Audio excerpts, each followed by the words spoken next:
Efirdə Telegrafın 15:00-a olan xəbər buraxılışıdır. Günün bu saata olan mühüm xəbərlərini təqdim edirik. Azərbaycana qarşı müharibəyə hazırlaşırlar.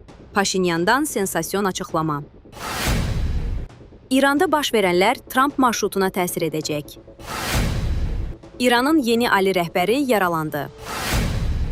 Bakı və Ankaranı savaşa çəkmək İran üçün intihardır. Qaregin və digər ruhanilər Ermənistanda müharibə partiyasının rəhbərliyini öz üzərlərinə götürüblər. Bu barədə Ermənistanın baş naziri Nikol Paşinyan deyib. Erməni baş nazir qeyd edib ki, Ermənistan Apostol kilsəsinin bir neçə nümayəndəsinin Qarabağla bağlı açıqlamaları müharibə çağrışıdır. Belə çıxışlar müharibə çağrışından başqa bir şey deyil. Bütün ermənilərin katolikosu Qaregin və digər ruhanilər müharibə partiyasının rəhbərliyini üzərlərinə görüblər. Buna imkan verməməliyik. Ermənistanın yeni konstitusiyasında müstəqillik bəyannaməsinə istinad olmamalıdır. Çünki bu, münaqişəyə səbəb olur. Paşinyan bildirib ki, Qarabağın Ermənistanla birləşməsini tələb edən müstəqillik bəyannaməsi münaqişə mətni üzərində qurulub.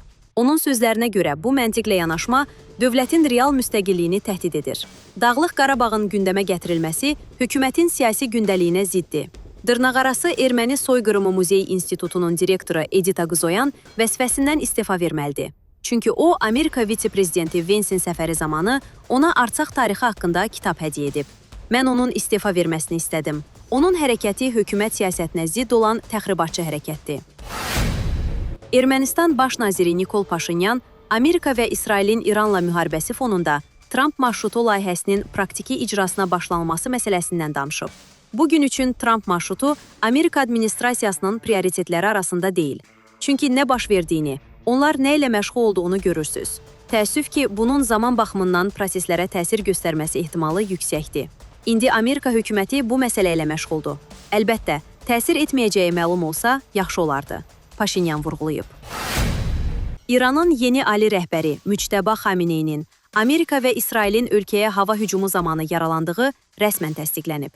Telegraf xəbər verir ki, bu barədə İran Xarici İşlər Nazirliyinin sözçüsü İsmail Bəqai məlumat verib. O yaralanıb, amma özünü yaxşı hiss edir. İlk çıxışını nə vaxt edəcəyini bilmirəm. 3-4 nəfər yeni ali rəhbər vəzifəsi uğrunda mübarizə aparırdı. Amma ekspertlər şurasının əksəriyyəti onu seçdi. O, İtaliyanın Corriere della Sera qəzetinə verdiyi müsahibədə bildirib. Xatırladaq ki, bundan əvvəl Kivlərdə İranın yeni ali rəhbərinin müharibənin əvvəlində ağır yaralandığı barədə məlumat yayılmışdı. Hazırda İrandan atılan raket məsələsi gündəmdədir. Kimisi məsələyə İran tərəfdən, kimisi isə Amerika və İsrail tərəfdən baxır. Ancaq çoxları vəziyyətin tam fərqində deyil. Azərbaycana təsir edən hərbi əməliyyatlar nəzərə alınaraq, bütün proseslər eyni çərçivədə qiymətləndirilməlidir.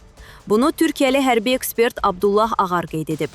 Ekspert bildirib ki, prosesi qiymətləndirmədən öncə baş verənləri xatırlamaq lazımdır.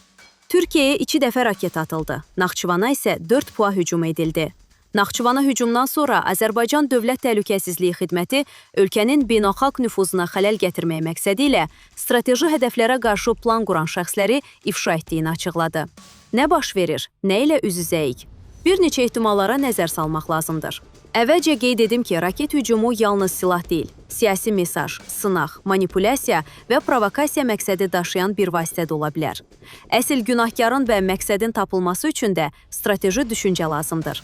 Düşünürəm ki, bu hücumların məsuliyyət sahibləri İranda strateji qərar verən bir qrup, balistik raketi manipulyasiya edə bilən qüvvə, Türkiyə və Azərbaycanı müharibəyə cəlb etməyə çalışan daxili güc, İranda qərar mexanizmlərini daxildən manipulyasiya edə bilən xarici güc, həmçinin stres səbəbi ilə qərar mexanizminin səhvi ola bilər.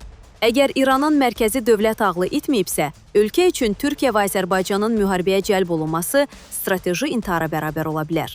Digər tərəfdən də İrandakı bəzi balistik raketlərin İraq-Suriya koridorundan keçəcək şəkildə proqramlaşdırılması Amerikanın radar şəbəkəsini sınaqdan keçirmək məqsədi daşıya bilər. Ağarın fikrincə, havada olan balistik raketə müdaxilə etmək çətin olsa da mümkündür.